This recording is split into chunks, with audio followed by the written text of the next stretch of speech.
According to Freddie Mac, this is the mortgage interest rate on September 19, 2024, which was shortly after the Fed announced their interest rate cut by 50 points, the equivalent of 0.50%. And this is the mortgage interest rate on October 24, 2024, which was the time of this episode recording. When you compare these two numbers, we're talking about an increase of 0.45%. I don't understand. So if the Fed lower rates, wasn't that supposed to mean lower mortgage rates for us as consumers? Welcome to No Advice. If you're new here, welcome. We cover real estate, business investments, investments in the stock market, and precious metals. So sit back and enjoy. So today we're going to talk about what's stopping mortgage interest rates from coming down, even though the Fed has already lowered the rates. So first off, let's address the big elephant in the room, the Fed, right? I know a lot of people pay attention to the news and they see, oh, the Fed lowered the rates this month, or the Fed decided to keep interest rates unchanged, or wow, the Fed decided to increase rates. But contrary to popular belief, the Fed does not set mortgage interest rates. They do impact the fluctuation of the mortgage interest rates through their monetary policy, and it's done in an indirect way. So to help you understand how this whole indirect dynamic works, let's take a look at these notes. So the Fed does in fact sets a rate, and that is called the federal funds rate or the Fed funds rate, and it's typically referred to as the FFR, right? And this is the rate that the banks charge each other when they lend themselves money overnight. So let's suppose you have Bank A and you have Bank B. So Bank B goes to Bank A and says, hey, I need you to lend me an X amount of money because I want to take that money and issue mortgages with it. And Bank A says, sure, I will loan you the money. And in exchange, I will charge you the Fed funds rate, which is sitting at 4.83% today, right? So, okay, they are grabbing their money and they are aware that that's the rate that they're going to charge. Then comes you as a customer and you say, hey, I want to purchase a home and this is how much money I need. So what can you do for me? What is the interest rate that you're going to charge me? Well, so the way the banks do this number is, yeah, sure, we're going to loan you the money, but we're going to charge you this. So first, they need to make sure they cover the Fed funds rate, right? Because that's the money that they're going to use to pay back Bank A. Okay, so you as a customer, you're responsible for paying that. Then banks are not in the business to do free work, right? So they need to charge for their services as well. So let's say that in this case, they decided to charge you 1% for their service. Then there's another factor, and that is a risk factor. They need to look into how risky you are as a customer. That's why they look into your FICO score, they look into your DTI to make sure that you have a good relationship with money and that you're not drowning in debt, right? So let's say they looked at your risk factor and they determined that to compensate for the risk that you bring into the table, they're going to charge you another 1%. So when you add all of these three numbers together, we're talking about a rate of 6.83%. What do you think about that? Do you agree with the way things are done? I mean, you have to pay for their Fed funds rate and on top of that for their services and on top of that for the risk. Let me know what you think down in the comments. And if you disagree, then what proposal do you have to make things better? And this is the way how the Fed has an impact one way or the other on the interest rate. And I'm sure that you might have seen at this point that this number is what the Fed impacts. So the lower this number, the lower the interest rates that you will have to pay. And the higher the Fed funds rate, then the higher the rates that you will end up paying. The Fed only controls this. Okay? And that's why I say there's an indirect correlation with the mortgage rates. They don't straightforward set it up, but they do have an impact on them.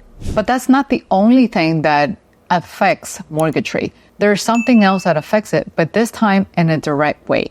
And that is the 10-year Treasury yield. So let's take a look at these two scenarios. We have a strong economy, and there's also the possibility of a weak economy. So when we're facing a strong economy, what happens? The investor feels confident. They want to take more risks. They want to go in and make the most money because everyone is making money. Things are going up. And so why not get into the wagon and make more money? So when the economy is living that joyful situation, let's just put it that way, people tend to take more risks. So when the economy is strong, you tend to see more people investing in the stock market because they're more focused on the short-term gains. They want to make money today before it falls off. On the opposite side, when the economy is weak, people are thinking about wealth preservation. They're not taking risks. They're not just dumping money into the economy. They're trying to figure out a way to protect their money. And that's when they typically go and invest in treasury notes or bonds overall as a way to protect their money. They're not looking to make any gain. They want to protect their money so that way in 10 years, for example, they get to recuperate the money plus interest that makes up for the inflation. Okay, that sounds cool, but what does it have to do with me? Well, it's very simple. If you notice lately, the consumer sentiment has been a little beat up, right? People are concerned about everything that's about to come, war, elections, you name it, right? But recently, you will remember that the job report came back pretty positive. The same thing with the retail spending report, right? They both came back with pretty positive numbers. So unconsciously, people tend to look at things differently. They tend to see things now with a more positive outcome. You have to keep in mind that there's two types of investors.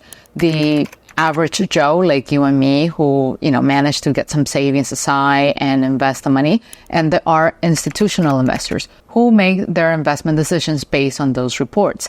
And they're pretty big in the equation. They handle millions and millions of dollars every single day. So when they hear about the positive news, they go out and they invest in the stock market because the market is given the perception that things are improving. So because there's more movement towards the stock market, what happens with the notes is that they go down in value. Their prices go down in efforts to attract investors here, right? Not only the prices go down, but their yield also goes up, meaning the rate that they pay out for your return also increases.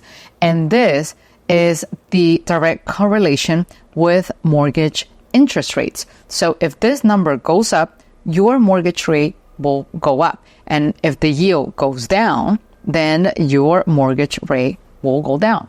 This is what generally happens. And I say generally because nothing is black and white with the economy. There's so many factors that come into play that it's very hard to have a set answer. Typically, the 10-year treasury yield has a direct correlation with mortgage rates, but there has been exceptions. One of them was back in the crisis of 2008, and then it happened again in 2020 with the pandemic. And recently, we have seen instances, here and there between 2023 and 2024. So it's not a guarantee rule, but historically, that has been the correlation. And yes, and I know history doesn't determine the future, but when you study history, it helps you better prepare for what's about to come in the future. None of us have a magic ball that's going to tell us what happened, but all we can do is to educate yourself so we can make informed decisions. Now, let's talk about a third factor. I never said this was going to be easy. Studying the economy, it's complicated, but I'm trying my best to make it easy to digest and hope you think so too. A third factor that might be affecting mortgage rate is the simple demand and supply. And for this, we're going to go back to the first illustration. So as you remember, we talked about the 4.83 that is the Fed funds rate, but then there is a rate that the bank charges you for their services, and there's a rate that they have to charge based on your risk. So this rate right here is highly sensitive to volume because right now, everybody is on hold, right? So if you think about it, people who locked in very low rates back in the pandemic, they don't want to lose that lower rate. So they're either not selling or just simply not refinancing to pull out the equity. So that means that mortgage application volume is decreasing on that front. In addition to that, we have people who are basically on hold, waiting to see what happens, whether there are going to be further interest rate reductions or the possibility of housing prices going down. And because of all that waiting, no one is taking action today. So that means that there's not enough demand for mortgages. And banks, lenders, they need to make up for that demand. So they are going to charge you higher point for their services. The contrary happens if they have more volume. When they have more and more volume, they have more room to wiggle around with the rates that they charge. They can choose to charge a little less because the volume is already making up for it. That's why back in 2020, you might have seen lower rates, not just because of the Fed funds rate, but also because probably the lender was charging you less for their services. So there you have it. 3 factors that impact interest rates that are somewhat correlated with one another, but they don't necessarily give you a black and white answer. They don't give you a straight answer. And all you have left is to understand how things work and make an informed decision at the end of the day. Now, some of you might wonder, okay, so what am I supposed to do? Should I keep waiting for the rates to come down? Should I wait for property prices to come down? Well, if you were to ask me, I personally like to enjoy today. There's no time like the present. So if you find the right home for you and you have the capital to buy that home, whether it's to be used as your primary residence or as an investment property, I will go for it. Don't wait, because you truly don't know. We don't have a magic bulb. We don't know when exactly the Fed is going to lower rates. And you saw what happened. Even though they lower rates, the rates are still high because of all these other factors. Let's say, yeah, you might decide to wait it out and you could qualify for a lower rate. That doesn't mean the house will be sitting on the market waiting for you. Someone else might come in and snatch it. Or who knows, the seller might choose not to sell it. Or what do you know, prices might go up even more, and then whatever you have saved as a down payment might not even be enough to buy that home. That's why I'm a big proponent of living in the present. If you have the capability to make a move, do it now. And if you don't, that's okay. That's why you're watching content like this, to get ready. And speaking of getting ready, here's a video right here that I specifically chose for you to help you get ready in your investment journey. See you in the next video. Take care. Bye-bye.